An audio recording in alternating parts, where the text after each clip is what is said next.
보시겠습니다. 오늘 예배의 말씀은 사도행전 5장 27절에서 42절까지 보시겠습니다. 사도행전 5장 27절에서 42절 신약성서 195페이지에 있습니다. 네, 우리 다 함께 교독하겠습니다. 제가 27절 봉독하겠습니다. 그들을 끌어다가 공회 앞에 세우니 대제사장이 물어 이르되 우리가 이 이름으로 사람을 가르치지 말라고 언급하였으되 너희가 너희 가르침을 예루살렘에 가득하게 하니 이 사람의 피를 우리에게로 돌리고자 함이로다. 베드로와 사도들이 대답하여 이르되 사람보다 하나님께 순종하는 것이 마땅하니라. 너희가 나무에 달아 죽인 예수를 우리 조상의 하나님이 살리시고 이스라엘에게 회개함과 죄사함을 주시려고 그를 오른손으로 높이사 임금과 구주로 삼으셨느니라. 우리는 이 일의 증인이요 하나님이 자기에게 순종하는 사람들에게 주신 성령도 그러하니라 하더라. 그들이 듣고 크게 노하여 사도들을 없이 하고자 할세.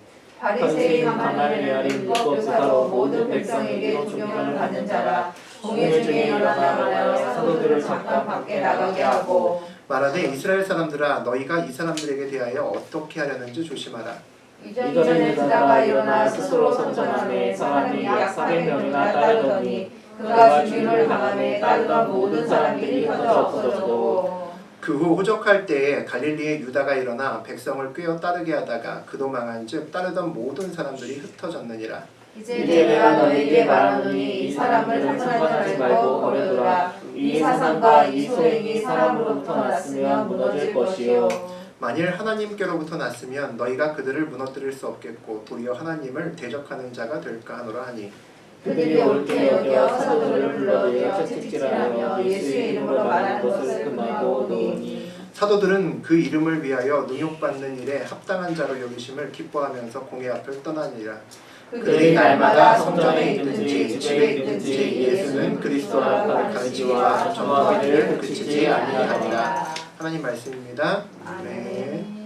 네, 우리 사도행전 5장 27절에서 42절까지 보셨습니다. 우리 그 내용 가지고 신앙 안에서 합리적으로 판단하기, 신앙 안에서 합리적으로 판단하기라는 제목으로 함께 나누겠습니다. 우리 지난 시간에 초대교회가 아나니아와 삽비라의 아픔을 딛고 일어난 그 이야기를 함께 나누었습니다. 오히려 이전보다 훨씬 더 부흥하는 것을 보았고요. 더 많은 사람들이 죽게 나오는 것을 볼 수 있었습니다. 그리고 더 놀라운 기적들이 일어났죠. 베드로가 지나가는 그 그림자만 닿아도 병이 낫고 귀신이 떠나가는 놀라운 일이 벌어지기 시작했습니다. 이것을 보고 화가 난 종교 지도자들이 베드로와 요한을 다시 가둡니다. 그런데 밤에 주의 사자가 그들을 다시 끄집어냈죠. 그리고 나가서 예수를 전하라고 이야기를 합니다.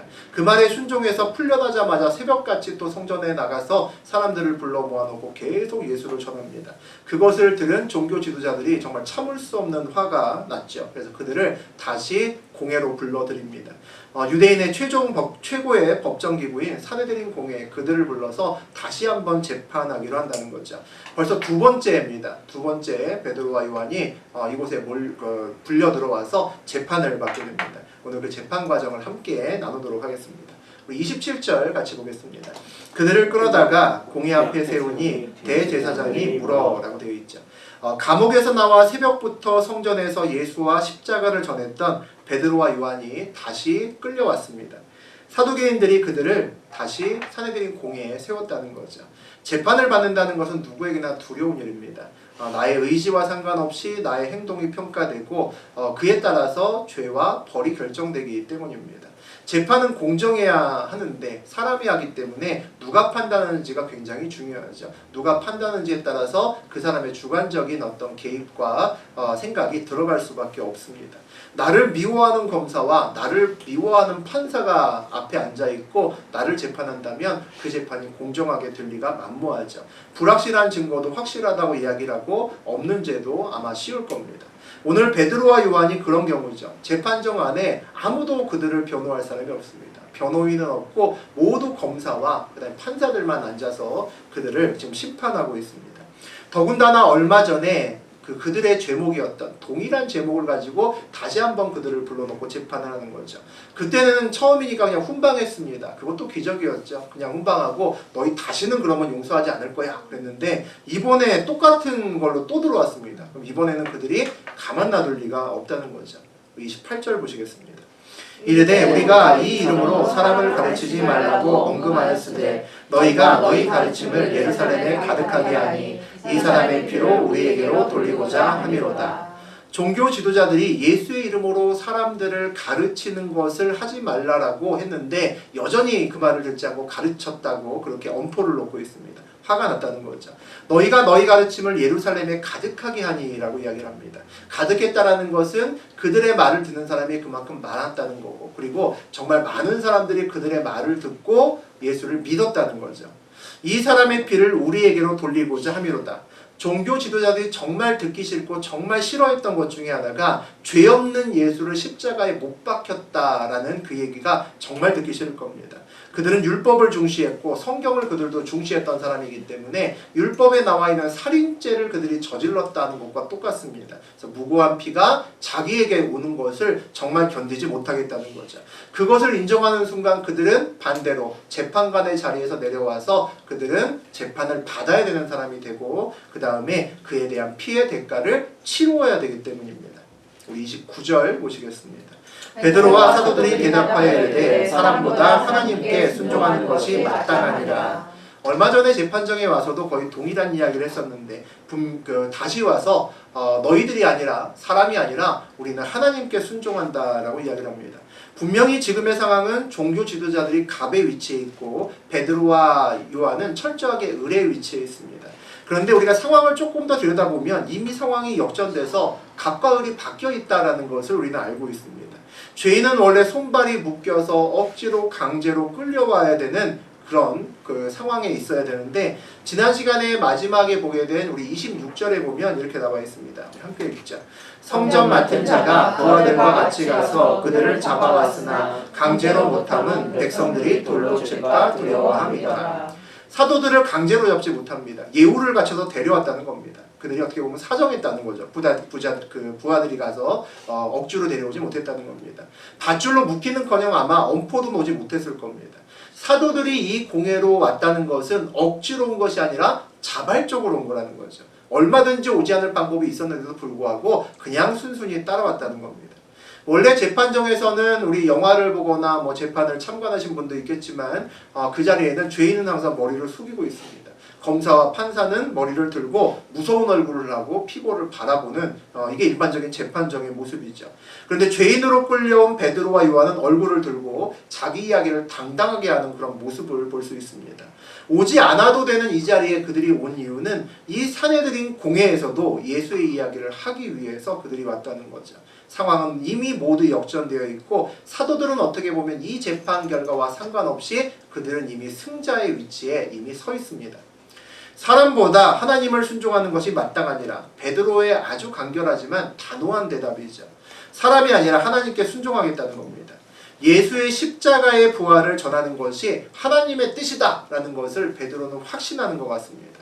사내들인 공회에서 너희들이 아니라 하나님 뜻에 순종하겠다라고 외치는 것은 이미 그가 이 자리에서 그의 선포에 목숨을 걸었다라는 것을 말해줍니다. 아무것도 두려운 것이 없다는 거죠. 우리 30절과 31절 보시겠습니다. 너희가 나무에 달아 죽인 예수를 우리 조상의 하나님이 살리시고 이스라엘에게 회개함과 죄사함을 주시려고 그를 오른손으로 높이사 임금과 구주로 삼으셨느니라. 십자가의 사건의 본질을 다시 한번 베드로가 이야기를 합니다. 유대인들이 십자가의 예수를 죽인 그 예수를 베드로의 하나님 또 동시에 종교 지도자들의 하나님이 그 예수를 죽인 예수를 다시 살리셨다라고 이야기를 합니다. 오늘 공회에서 예수의 부활, 사도계인들이 그렇게 싫어하는 예수의 부활을 또 증거하고 있죠. 이스라엘에게 회개하라라고 이야기합니다. 죄 없는 예수, 하나님께서 보내신 그리스도이시고 그리고 메시아인데 그들을 죽인 그 죄값에 대해서 반드시 회개를 해야 된다라고 이야기를 합니다. 이 메시아를 죽인 것, 예수를 죽인 것은 하나님의 뜻을 거스르고 대적한 행위다라고 이야기를 하는 거죠. 그리고 죄사함을 주시려고 라고 이야기합니다. 모든 사람들의 죄를 지고 하나님께서, 예수님께서 십자가를 지셨다는 거죠. 모든 사람들의 죄의 대가를 지불하셨다는 겁니다. 그로 인해서 우리는 죄를 지었지만 우리에게 다시 하나님께서 죄를 묻지도 않고 우리가 그로 인해서 받아야 될 벌도 역시 없다는 겁니다. 그러한 은혜를 위해서 요구되는 것은 한 가지입니다. 그리스도의 십자가를 믿는 믿음이 있어야 되는 거죠. 그 온전한 믿음이 있어야 우리의 죄를 예수의 십자가에 우리도 함께 박을 수 있는 겁니다. 믿음이 없다면 예수하고 우리하고 상관이 없어지는 거죠. 예수의 십자가 사건과 우리하고도 역시 상관이 없어지는 겁니다.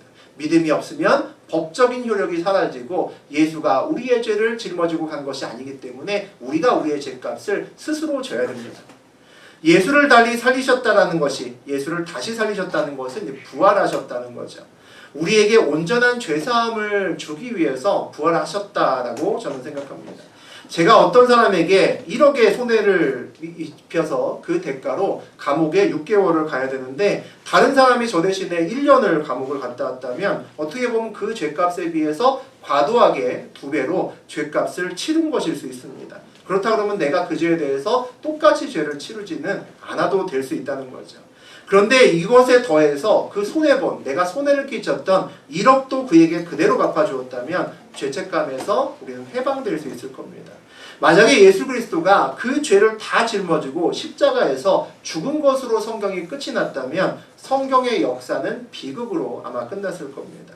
우리의 죄는 십자가에서 끝났지만 예수를 죽인 그 죄책감은 우리가 여전히 또 안고 가야 된다는 거죠. 그런데 그리스도의 부활은 물론 기본적으로 사망의 권세를 이기신 놀라운 하나님의 능력을 우리에게 선물하기 위하신 것이 더 크지만 또 다른 것은 우리에게 놀라운 하나님의 사랑으로 그런 죄책감을 덮어주기 위한 굉장히 커다란 사랑이었다는 거죠.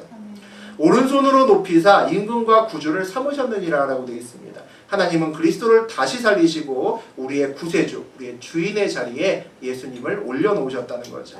32절 보시겠습니다. 우리는 이 일의 증인이요 하나님이 자신에게 순종하는 사람들에게 주신 성령도 그러하리라 하더라. 십자가의 부활에 대해서 믿는 사람들도 있고 믿지 않는 사람들도 있습니다. 세상 사람들은 말할 것도 없이 아무도 안 믿죠. 교회에 다니는 사람들도 그런 경우가 있습니다. 마음 한구석에 예수님께서 십자가에 돌아가신 것까지는 맞는 것 같은데 그래도 아무리 예수님이라도 다시 살아나신 건 좀 그런 거 아닌가? 라는 생각이 뭉게뭉게 올라오는데 차마 얘기 못하고 그럴 수 있다는 거죠. 그것을 믿게 하는 증인들이 오늘 있다라고 이야기를 합니다. 첫 번째는 그 사도들이 되겠죠. 당신의 죄인의 되신 분이고 심지어는 죽은 예수를 별로 신실하게 생각하지 않았던, 그를 신실하게 따르지 않았던 그의 제자들이 목숨을 걸고 예수님을 증거하는 것을 우리가 봅니다. 예수가 살아있을 때도 별로 신실하게 예수님 따라다니지 않았습니다. 말로만 그랬지 위기가 오니까 모두 다 도망갔던 사람들입니다. 그런데 예수가 죽었습니다. 죽었다는 건 다 끝났다는 거죠. 끝났는데도 불구하고 목숨을 걸고 예수를 선포하고 그리스도라고 하는 것은 있을 수 없는 얘기라는 거죠. 그들이 그에 대한 확신이 있지 않으면 목숨을 걸 이유는 하나도 없다는 겁니다.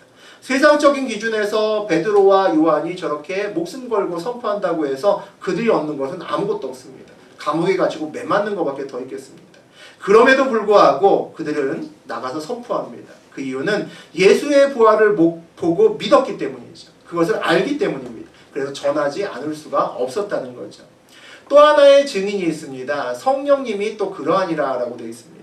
내 안에 있는 성령님이 사도들의 선포와 맞물려서 예수의 부활을 내 가슴 속에서 증언하십니다.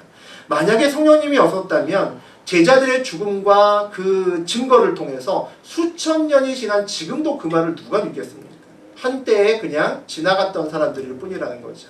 나도 예수님을 믿고 여러분도 예수님을 믿지만 믿음은 참 신비한 겁니다. 내가 억지로 믿기로 했다고 믿어지는 것이 아니기 때문이죠. 성령님이 내 안에서 도우시지 않으면 절대로 믿어지지 않습니다. 우리는 누구나 확신이 없으면 안 믿습니다. 그런데 눈에 보이지도 않고 잡히지도 않는 예수님과 그 부활을 믿으라고 하면 누가 믿을 수 있겠습니까? 그것을 확신하게 하시는 성령님이 아니시면 온전히 믿을 수 없다는 거죠. 하나님이 자기에게 순종하는 사람들에게 주신 성령도 그러하니라 라고 되어 있습니다. 성령은 아무에게나 오셔서 내주하시지 않고 하나님께서 자기에게 순종하는 사람들에게 주시고 그 안에 있다라고 말을 합니다. 우리가 성령을 사모해야 되는 이유도 여기 있고 우리가 하나님께 순종해야 되는 이유도 여기 있습니다. 순종하는 마음이 늘 먼저라는 거죠. 우리 33절 보시겠습니다. 그들이 듣고 크게 노하여 사도들을 없이 하고자 할세. 재판정에 나온 죄인이 검사와 판사를 가르치려고 하면 뚜껑이 열릴 겁니다. 죄인이 감히 누굴 가르쳐? 이런 생각이 들겠죠. 오늘 종교자들의 마음이 꼭 그와 같을 겁니다. 정규교육도 못 받은 어부 출신 베드로가 석박사들이 즐비한 당대 석학들이죠. 종교 지도자들에게 가르치고 그렇게 선포하고 있습니다. 종교 지도자들이 가만 놔두지 않겠죠. 노예에서 그들을 죽이고자 할세라고 되어 있습니다. 그때 반전이 일어나죠. 34절, 35절 보시겠습니다. 바리새인 가말리엘은 율법교사로 모든 백성에게 존경을 받는 자라. 공회 중에 일어나 명하여 사도들을 잠깐 밖에 나가게 하고 말하되 이스라엘 사람들아 너희가 이 사람들에게 대하여 어떻게 하려는지 조심하라. 재판정에서 가말리엘이라고 불리는 사람이 일어나서 갑자기 발언합니다. 이 바리새인 가말리엘은 당시에 아주 유명한 랍비입니다. 선생님이에요. 당시에 그 샴마이 학파라는 것이 있고 힐렐 학파라는 양대 산맥이 있었답니다. 샴마이와 힐렐이라고 부르는 양대 산맥이 있었는데 그 힐렐이라는 그 학파의 대장입니다. 대장이 가말리엘이고 우리가 너무나 존경하는 바울 선생님이 예수를 핍박할 당시에 그 놀라운 그 지식을 갖고 있었던 사람이죠. 그 바울의 선생님이 가말리엘입니다. 그러니까 이 사람이 얼마나 지식으로 꽉 잡고 똑똑했는지는 누구보다 우리가 잘 알 수 있죠. 당시에 박사 중에 박사가 이 가말리엘이라고 보시면 됩니다. 그 영향력을 가지고 있던 가말리엘이 일어나서 이 사람들에 대한 결정을 우리가 그렇게 강제적으로 감정적으로 하면 안 돼라고 중재를 하는 겁니다. 만류하는 거죠. 감정에 따라 일을 처리하면 문제가 생기고 하나님의 뜻에 따라서 일을 처리해야 된다라는 식으로 분위기를 몰아가는 겁니다. 엉뚱한 도움의 손길이 사도들에게 오는 것을 볼 수가 있죠. 우리 36절과 37절 보겠습니다. 이전에 그다가 일어나 스스로 선전하매 사람이 약 400명이나 따르더니 그가 죽임을 당하매 따르던 모든 사람들이 흩어져 없어졌고 그 호적할 때에 갈릴리에 유다가 일어나 백성을 꿰어 따르게 하다가 그도 망한즉 따르던 모든 사람들이 흩어졌느니라. 이 가말리엘이라고 하는 유명한 선생님이 2명의 사람을 예로 듭니다. 이전에 사람을 따르던 2명이 지금은 의미가 없어졌다는 거죠. 드다라는 거짓 선지자가 있었는데 그를 400명이나 그 사람을 정말 신처럼 따랐다는 겁니다. 그런데 드다가 죽으니까 모두 흩어지고 아무것도 남지 않았다는 거죠. 그 다음에 인구조사를 할 때 또 갈릴리에서 유다라는 사람이 또 일어났답니다. 수많은 백성들이 이 사람이 메시아다라고 쫓아다녔다는 거죠. 근데 그가 망하니까 모두 다 흔적도 없이 사라져서 지금은 아무도 찾을 수 없다라는 겁니다. 그러니까 가말리엘 말은 거짓 선지자들은 잠깐 요란한 것 같지만 바람이라는 거죠. 금방 지나간다는 겁니다. 그러니까 신경 쓸 가치가 없다는 겁니다. 그렇게 이야기를 합니다. 38절과 39절 보겠습니다. 이제 내가 너희에게 말하노니 이 사람들을 상관하지 말고 버려두라. 이 사상과 이 소행이 사람으로부터 났으면 무너질 것이요 만일 하나님으로부터 났으면 너희가 그들을 무너뜨릴 수 없겠고 도리어 하나님을 대적하는 자가 될까 하노라 하니. 가말리엘이 결론적으로 사도들을 그냥 내버려 두라라고 이야기를 합니다. 그리고 하나님의 일과 사람의 일을 우리가 구분할 필요가 있다라고 하죠. 하나님으로부터 난 일이면 막으려고 해도 막아지지도 않고 그리고 오히려 하나님의 하시는 일에 대적이 될 수 있다라고 합니다. 그리고 사람으로부터 난 일이라면 내버려 두면 앞에 거짓 선지자들처럼 어차피 흐지부지 될 거기 때문에 우리 손에 피를 묻힐 필요는 없다라고 이야기를 하죠. 아주 지혜롭고 아주 합리적이고 이성적인 가말리엘의 말을 우리가 볼 수 있습니다. 율법교사 가말리엘은 아주 현명하고 통찰력 있는 사람이다라는 느낌이 듭니다. 우리의 삶에서 우리가 잘 알지 못하는 일을 만났을 때 적용할 수 있는 아주 좋은 자세 중에 하나라는 생각도 들죠. 어떤 일이 맞는지 틀리는지 모를 때 지켜보고 그리고 관망하면서 상황이 어떻게 흘러가는지 보고 그 다음에 신중하게 합리적으로 이성적으로 판단하는 것이 굉장히 좋은 방법일 수 있겠다라는 생각도 듭니다. 우리 40절과 41절 보시겠습니다. 그들이 옳게 여겨 사도들을 불러들여 채찍질하며 예수 이름으로 말하는 것을 금하고 노니 사도들은 그 이름을 대하여 능욕받은 일에 합당한 자로 여기심을 기뻐하면서 공회 앞을 떠나니라. 종교 지도자들이 가말리엘의 말에 설득을 당합니다. 죽이려고 했다가 한 발 물러나서 그냥 매질하고 내쫓자라고 결단을 합니다. 그래서 그 사도들을 불러들여서 채찍질을 하고 난 다음에 엄포를 하죠. 다시 또 한 번, 우리가 2번이나 내보내줬는데 또 한 번 나가서 예수의 이름으로 십자가, 부활 이런 이상한 얘기들 하면 그때는 너희는 정말 죽은 목숨이다 라고 단단히 엄포를 합니다. 그런데 이 위협과 또 매를 한번 얻어맞고 나간 사도들이 41절에 보니까 그 이름을 위하여 능욕받는 일에 합당한 자로 여기심을 기뻐하면서 라고 이야기를 합니다. 예수의 이름 때문에 매맞고 모욕받는 것이 기쁘다는 겁니다. 고난이 기쁘다는 거죠. 어떻게 이럴 수 있을까요? 예수가 그리스도이고 또한 구원의 길임을 당시의 대부분의 유대인은 믿지 않았습니다. 믿지 않는 정도가 아니라 사실 그들이 예수가 거짓 메시아라고 해서 화가 나서 십자가에 못 박혀 죽인 사람들이 그들이고 그의 가장 주동자들이 지금 사내들인 공회에 있는 그 사람들입니다. 그들에게 예수를 전한다? 누가 봐도 고난의 길입니다. 이건 죽으러 가는 길이지 정상적인 길이 아니라는 거죠. 어려움이 있을 수밖에 없습니다. 사도들이 회당에서 거리에서 심지어는 이 사내들인 공회에서 예수를 전할 때는 그들의 생명은 이미 걸고 이미 이야기를 하는 겁니다. 그럼에도 불구하고 사도들이 기뻐하는 것은 그럼에도 불구하고 자기들이 살아서 나왔다는 거죠. 그 고난보다 더 큰 확신을 가지고 내가 예수를 전할 수 있구나 라는 데 대해서 그들의 믿음과 확신에 그들 스스로가 매우 기뻤을 겁니다. 그들을 인도하시는 성령님의 도우심과 인도하심이 느껴졌기 때문이고 또 성령님이 그들이 그렇게 증거하고 다니는 것을 기뻐하였기 때문이라고 저는 생각합니다. 42절 보겠습니다. 그들이 날마다 성전에 있든지 집에 있든지 예수는 그리스도라고 가르치기와 전도하기를 그치지 아니하니라. 사도들이 잡히고 나와서 얻어맞고 나와서 매질을 당하고 나와서도 바뀐 것이 하나도 없습니다. 사도들은 성전이나 집에서나 장소에 상관없이 예수가 그리스도고 예수가 메시아다라는 것을 전하는 것을 멈추지 않았다라고 기록되어 있습니다. 입만 열면 예수 이야기하고 입만 열면 그리스도 이야기를 했다는 거죠. 예수가 길이고 진리고 생명인데 그것을 전하지 않고는 배길 수 없었다는 겁니다. 내 주변에 그것을 몰라서 영생을 얻지 못하고 천국을 가지 못하는 그 영혼들을 봤을 때 내가 그것을 이야기할 수 없다는 거죠. 나만 그것을 알고 천국에 갈 수는 없다는 겁니다. 기독교는 종교가 아니고 생명이기 때문에 그들은 그리스도를 전하는 것을 멈출 수 없었을 겁니다. 사람들도 매맞고 기뻐하고 매맞고 나와서도 예수는 그리스도라고 전하는 그 사도들을 보고 사람들도 많은 것을 느꼈을 겁니다. 많은 사람들이 돌아왔죠. 아, 예수가 진짜 그리스도 맞나 보다. 그렇게 생각할 수밖에 없었을 겁니다. 오늘 우리가 나눈 이야기에 세 그룹의 사람들이 나옵니다. 종교 지도자들이 있고 그 다음에 가말리엘이 있습니다. 그리고 사도들이 있죠. 세 그룹의 사람들을 유형별로 좀 더 나누게 되면 종교 지도자형이 있습니다. 아주 급진적이죠. 자기들하고 사상이 다르면 용서하지 않습니다.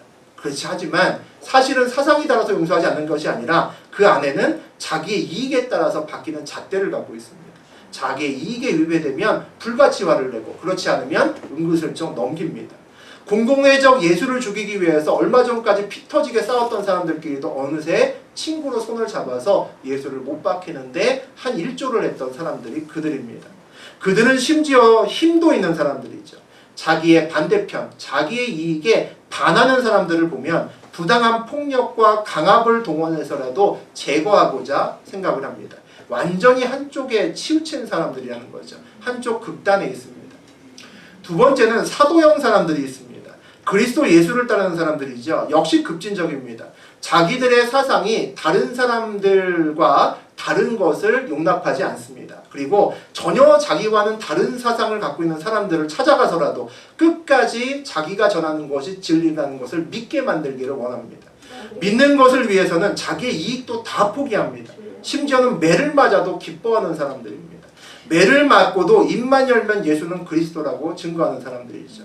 뼛속까지 예수인 사람들이죠. 이들도 완전히 한쪽에 치우친 극단에 있기는 마찬가지 유형의 사람들입니다.